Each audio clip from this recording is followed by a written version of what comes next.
आने के लिए कि ईरान वालों मान जाओ, अगर हम तुम्हारे टैंकर्स को तबाह करने आए तो फिर तुम तेल बेच नहीं पाओगे।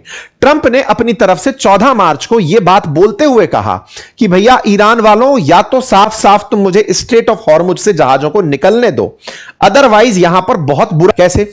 21 मार्च को ट्रंप अपनी तरफ से बोलते हैं, जब रिपोर्टर इनसे पूछता है सर खर्ग आइलैंड पर हमला करोगे क्या, तो ये रिपोर्टर को कहते हैं मैं तुम्हें बताऊंगा क्या। अच्छा, फिर इनके एक मंत्री से पूछा जाता है बेसेंट से कि साहब खर्ग आइलैंड पर कोई चर्चा चल रही है क्या, तो इन्होंने कहा हमने सारे ऑप्शंस खुले रखे हैं, कर सकते हैं।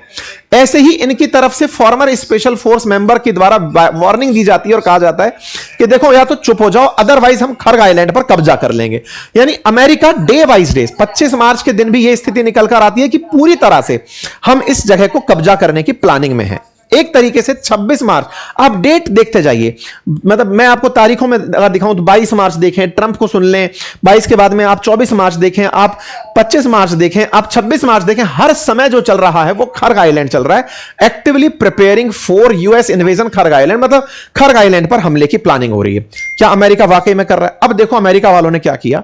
व्हाइट हाउस की तरफ से 26 मार्च के दिन इस तरीके से व्हाइट हाउस के ट्विटर हैंडल पर एक मैसेज आता है, एक मैसेज बजता है बीप का टन और ब्लर स्क्रीन। आप सोचेंगे ये क्या है, लोगों ने भरपूर इसे देखा, कुछ दिखाई नहीं दिया। व्हाइट हाउस अपनी तरफ से कुछ ऐसा खेलना शुरू किया, क्योंकि उसे माहौल बनाना है कि हम कुछ भयानक करने जा रहे हैं। मैंने आपको मतलब कई टीवी इंटरव्यूज में भी यह बात बोली है कि अमेरिका यहां से आगे ईरान को रोकने के लिए एक्सट्रीम कदम उठाएगा। या तो नेगोशिएशन का तो मामला हटा दो, एक्सट्रीम कदम क्या हो सकते हैं, जैसे मैंने एक बार कहा था कि अगर कुछ नहीं बचा तो चलो न्यूक्लियर बम गिरा दो, वैसी स्थिति। अदरवाइज खर्ग आइलैंड की तोड़ करके नकेल वो हो सकता है कि ईरान को पंगु बना दे कि बेटा तुम तेल बेच ही नहीं पाओगे और खड़ा होने में तुम्हें बहुत टाइम लगेगा। तो ये बहुत भीषण तरीके से इसकी प्लानिंग में लगे हैं। ऐसे में 26 मार्च के दिन यहां पर फिर इस तरह का व्हाइट हाउस एक झंडा उठाता हुआ, ईरान का झंडा है झुका हुआ है वैसा दिखाता हुआ फोटो डालता है। मतलब इस तरह से फोटो डाल रहे हैं व्हाइट हाउस वाले। और एक ऐसा छोटा सा ऑडियो क्लिप व्हाइट हाउस के हैंडल पर आता है, अमेरिका के हैंडल पर आता है, जिसमें वो पूछ रही हैं, मतलब कैरोलिना लेविट की पीछे आवाज आ रही है जिसमें वो पूछ रही हैं कि क्या हमला होने वाला है, मतलब क्या आप इसमें is it launching soon right, मतलब इट्स लॉन्चिंग सून राइट, इस तरह की आवाज आती है और यह मैसेज डिलीट कर दिया जाता है। फिर व्हाइट हाउस पर 27 मार्च को ऐसा ट्वीट आता है जिसमें एक ब्लर फोटो है, ब्लर फोटो है, ब्लर फोटो है, यानी कि दुनिया को बताया ही नहीं जा रहा कि क्या हो रहा है। कयास का मार्केट गर्म है। कुछ लोगों को लग रहा है कि क्यूबा पर हमला हो चुका होगा, अमेरिका फिर एकदम बताएगा, खर्ग आइलैंड पर कब्जा हो गया ये बताएगा, ईरान पर कब्जा हो गया ये बताएगा। अब कयास के दौर चल रहे हैं, लोग अपनी तरफ से ट्रंप और ट्रंप के साथ किसी और को बैठा हुआ सरेंडर की मुद्रा में दिखा रहे हैं। ऐसे में केवल व्हाइट हाउस फिर ऐसी एक फोटो डालकर कहता है चुप रहिए, कुछ हो रहा है। अब ये कुछ हो रहा है कि बात जो है ना ये कल तक पकती रही, इसके चलते खबर बनी कि भाई हो क्या रहा है, यूएस कुछ करने की प्लानिंग में है क्या? तो बिल्कुल है, क्योंकि इनका त्रिपोली के साथ मराइन कमांडो यहां पर पहुंच चुके हैं। हेडलाइन बनती है कि साहब डिफेंस ऑफ खर्ग आइलैंड। अच्छा, अब सवाल बनता है ये सब हो गया तो ईरान क्या कर रहा है? ईरान इन केवल मैसेजेस को ही देख रहा है क्या? नहीं, ईरान अपनी तैयारी में लगा है। ईरान ने अपनी तरफ से इस खर्ग आइलैंड को बचाने के लिए यथासंभव जो प्रयास हो सकते हैं वो कर दिए। सबसे पहला प्रयास, इन्होंने बारूदी सुरंग बिछा दी कि बेटा तुम्हारे जहाज उतरेंगे, हमारी सुरंगें फटेंगी। इन्होंने मैन पैड्स तैयार कर दिए, मतलब कंधे पर ही लेकर के गोला चलाएंगे अगर ईरानियन उतरना शुरू किए। गालिबाफ जो यहां के स्पीकर हैं, उन्होंने अगर कहा अगर ऐसा कुछ भी होता है तो याद रखना हम पहले हमला नहीं कर रहे हैं, लेकिन हम और दुनिया की चीजों को नुकसान पहुंचाएंगे। ईरान के लोग यहां पर जो भी सिक्योरिटी एडवाइजर्स हैं वो पहुंच पहुंच करके सारी चीजें देख रहे हैं। अखबार में हेडलाइन बन रही है वेलकम टू हेल। ये इसीलिए बन रही है क्योंकि ईरान भी जान चुका है कि खर्ग आइलैंड पर हमला होने वाला है। खर्ग पर हमला हुआ और हमला होते ही अब जो अगला एक्शन होगा, ईरान खर्ग बचाए ना बचाए, लेकिन हो सकता है कि वो दुबई के ऊपर बहुत सारे धमाके कर दे, आबू धाबी पर धमाके कर दे, हो सकता है दोहा पर धमाके कर दे, हो सकता है मक्का पर धमाके कर दे, कुछ भी हो सकता है। मतलब यहां से आगे जब आप किसी के 90% आय के साधन को एक बार में ही खत्म कर दोगे, भाई जहां से वो तेल 90% जहां से एक्सपोर्ट करता है, अगर आप उसको कब्जा करके बैठ जाओगे तो आपके पास में फिर बचता क्या है?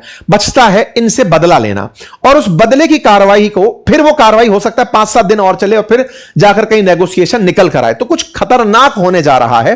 ऐसा फिलहाल दिख रहा है माहौल बनते हुए, अखबारों में हेडलाइन इसलिए बन रही है। तो ईरानी मीडिया जो है वो अमेरिकियों को चेतावनी दे रही है कि वापस लौट जाओ, नहीं तो बहुत बुरा होगा।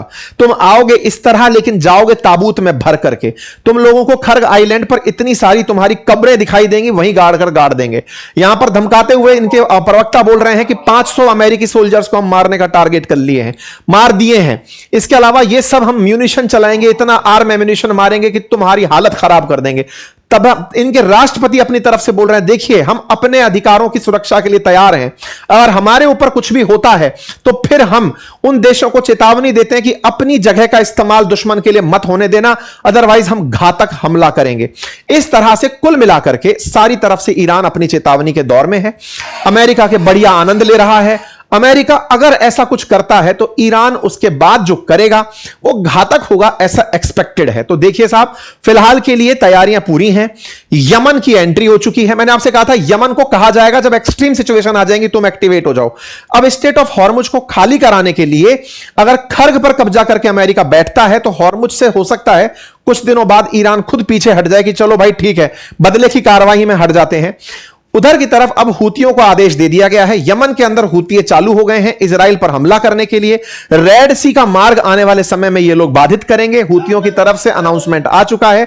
ये ईरान समर्थक हैं और ईरान के नाम पर इजराइल को हमला करते हैं और बाब अल मंडल जो स्टेट है अब उसको ये आने वाले समय में टारगेट करेंगे। तो इनकी तरफ से अलग हमले चल रहे हैं। कुल मिलाकर के साहब, मिडिल ईस्ट के अंदर, वेस्ट एशिया के अंदर, खाड़ी देशों के अंदर जो कोहराम मचा हुआ है उससे दुनिया भर में दिक्कतें हैं। और अपडेट्स आप तक मिलते रहेंगे। इसके लिए जरूरी सिर्फ इतना सा है कि आप चैनल को सब्सक्राइब कर लीजिए। सब्सक्राइब करने के नाम पर कोई खर्चा नहीं लगता। मुझे कई ऐसे सीनियर सिटीजन भी मिलते हैं, उन्हें ऐसा लगता है कि वो मुझे सब्सक्राइब कर दिए तो उनके अकाउंट से पैसा कट जाएगा। आपके अकाउंट से कोई पैसा नहीं कटेगा साहब। आप हमारी माननीय साथी हैं, आपके आशीर्वाद से हम ये काम कर पा रहे हैं। लेकिन आप इस बात से निश्चिंत रहें कि मोबाइल में सब्सक्राइब कर देने भर से आपके अकाउंट से कोई पैसा नहीं कटता। हां, फिर क्यों करने की कहते हैं? ताकि आप तक अपडेट रेगुलर पहुंचते रहें। सब्सक्राइब का बटन कहां होता है? YouTube पर जहां ऑप्शन दिया हुआ है वहीं पर एक बटन दिया हुआ होता है। जहां आप मुझे सुन रहे हैं इस बटन को दबा दीजिए। ऑलरेडी सब्सक्राइब किया हुआ है तो अपने साथियों से इसे साझा कर दीजिए और उनसे भी सब्सक्राइब करा लीजिए, ताकि हमारी बातें आपके माध्यम से और अच्छे से समझाने के लिए दूर तक पहुंच पाएं। बहुत बहुत धन्यवाद। अपना ख्याल रखें।